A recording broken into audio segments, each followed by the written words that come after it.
Pandian story இன்னைக்கு episode Vijay டிவியில் telecast ஆகிடுச்சு. இன்றைக்கி என்னென்ன சுவாரஸ்யமான விஷயங்கள் நடந்துச்சு அப்படின்னு ஒரு சின்ன ரிவ்யூ பார்க்கலாம். தங்கமயில் ஆதார் கார்டுக்காக ரொம்ப பயந்துட்டு இருக்காங்க. கதிரும் ஆதார் கார்டு கண்டிப்பாக வேணும்னு சொன்னதும் அவங்களுக்கு என்ன பண்ணுறதுனே தெரியல. அவங்களும் என்னென்னமோ கேட்டு பார்க்குறாங்க. ஏமாம்மா ஆதார் கார்டு எதுக்கு? இப்போ நம்ம எல்லாரும் ஊர் அறிஞ்சு தானே கல்யாணம் பண்ணிக்கிட்டோம் நம்ம 2 பேரும். அப்புறம் எதுக்கு இந்த மாதிரி ரெஜிஸ்டர் பண்ணணும் அப்படின்னு கேட்குறாங்க. கதிரும் ஏதேதோ ரீசன் சொல்கிறாரு. லோன் வாங்கணுன்னா நமக்கு தேவைன்னு. நம்ம எதுக்கு மாமா லோன் வாங்க போகிறோன்னு அதையும் சொல்கிறாங்க. இல்லை வெளியூர் போனாலும் தேவைப்படும்லனா அதுக்கும் ஏன் மாமா தேவைன்னு.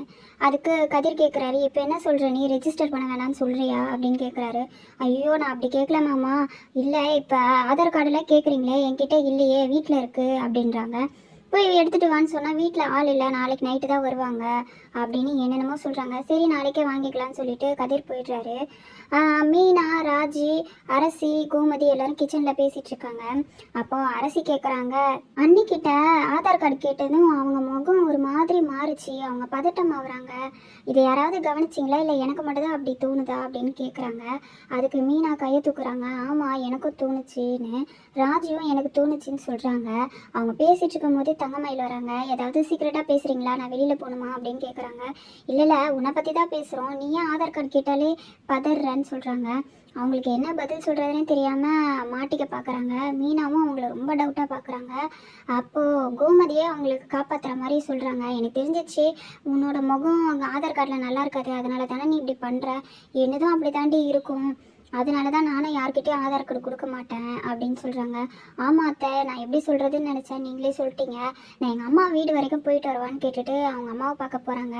அவங்க அம்மா அவங்கள பார்த்தது என்னடி வான்னு சொல்லிட்டு அவங்க எந்த ஒரு டென்ஷன் இல்லாமல் ஜாலியாக வீடியோ பார்த்துட்ருக்காங்க யூடியூப்பில்.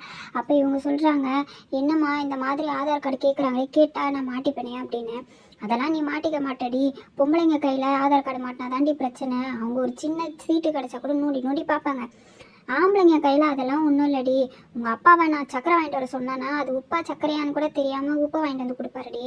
அந்த மாதிரி தாண்டி ஆம்பளைங்க, அவங்க எதுவும் யோசிக்க மாட்டாங்க அப்படின்னு சொல்லிட்டு அவங்களோட கிரிமினல் மைண்டில் என்னென்னலாம் தோணுதோ அதை தங்கமயிலுக்கு சொல்லி சமாதானம் பண்ண பார்க்குறாங்க. ஆனால் அதுக்குள்ளே பாண்டியனும் செந்திலும் ரோட்டில் போயிட்டுருக்கும் போது தங்கமயிலோட அப்பாவை பார்க்குறாங்க. அப்பா அவங்க அப்பாட்ட பேசிகிட்டு இருக்கும்போது இந்த விஷயத்த சொல்லும் போது அவர் என்னமோ எது எல்லாமே தெரிஞ்சும் அவர் எதுவுமே நடக்காத மாதிரி ஆதார் கார்டத்துக்கு கையில் கொடுத்துட்றாரு. ஆனால் தங்கமயிலோட அம்மா சொன்ன மாதிரியே பாண்டியனும் அந்த ஆதார் கார்டை பார்த்துட்டு வாங்கி உள்ளே வச்சிடுறாரு. வேறு எதுவுமே அவர் செக் பண்ணலை.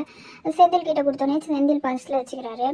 அப்புறம் வீட்டுக்கு வந்து தங்கமயிலும் இருக்கிறத பார்த்துட்டு நீ வருவேன்னு உங்கள் மாமா சொன்னாருன்னு சொன்னார். ஃபோன் பண்ணாங்களா அப்படின்னு கேட்டதுக்கு இல்லை நான் நேரில் பார்த்து தான் பேசுகிறேன், ஏதோ ஆதார் கார்டு வாங்க வந்தியாமேன்னு. அதுக்கும் தங்கமயில் பயப்படுறாங்க. ஐயோ என் மேலே ஏதோ டவுட் வந்துருச்சு போல், அதனால தான் இந்த மாதிரிலாம் சொல்கிறாரு, இல்லைனா ஏன் அப்பாவை பார்த்ததும் ஆதார் கார்டு விஷயத்த சொல்லணும் அப்படின்னு தங்கமயில் பயப்படுறாங்க. அதுக்கு தங்கமயிலோட அம்மா கேட்டாங்க, நீ என்ன சொன்னன்னு சொல்லிட்டு. நான் தான் என் கையிலே ஆதார் கார்டு இருக்கேன்னு சொல்லிட்டு கையோடு கொடுத்து விட்டுட்டேன் அப்படின்னு ரொம்ப பெருமையாக சொல்கிறாரு. அதை கேட்டதும் தங்கமயிலுக்கு என்ன பண்ணுறதுனே தெரியல. இருதயமே நிற்கிற மாதிரி அவங்க ரியாக்ஷன் கொடுக்குறாங்க. அவ்வளோதான் மாட்டிக்க போகிறாங்க போல் அப்படின்னு அவங்க நினைக்கிறாங்க. ஆனால் எனக்கு எபிசோடு போகிறத பார்த்தாக்கா தங்கமயில் மாட்டிக்க மாட்டாங்கன்னு தான் தோணுது இந்த வாட்டியும். ஏன்னா ஒவ்வொரு வாட்டியும் எப்படியாவது தப்பிச்சிடுறாங்க, அந்த மாதிரி இந்த வாட்டியும் தப்பிச்சிருவாங்கன்னு தான் தோணுது. நேராக எடுத்துகிட்டு போய் ஆஃபீஸர்கிட்ட கொடுக்க போகிறாங்க. பார்க்காம அவரும் ரிஜிஸ்டர் பண்ணி விட போகிறாரு. இப்படி தான் நடக்க போகுது. ஆனால் என்ன நடக்குது அப்படின்னு நம்ம தான் இனிமேல் பொறுத்திருந்து பார்க்கணும்.